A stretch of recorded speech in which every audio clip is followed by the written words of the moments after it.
Universal Studios has just dropped a teaser on the brand new coaster coming to Universal Studios Florida. Let's take a look.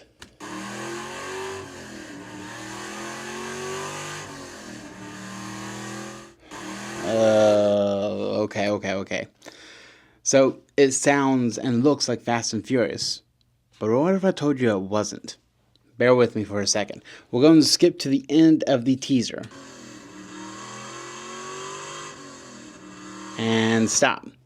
Now, if you look at this, the speedometer is not quite at 70. It looks like it's going a little bit before 70.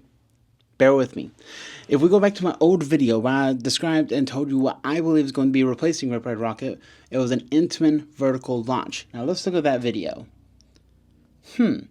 Max speed of 110 kilometers. Let's see. In America, we don't use kilometers. So Google, 68 miles an hour.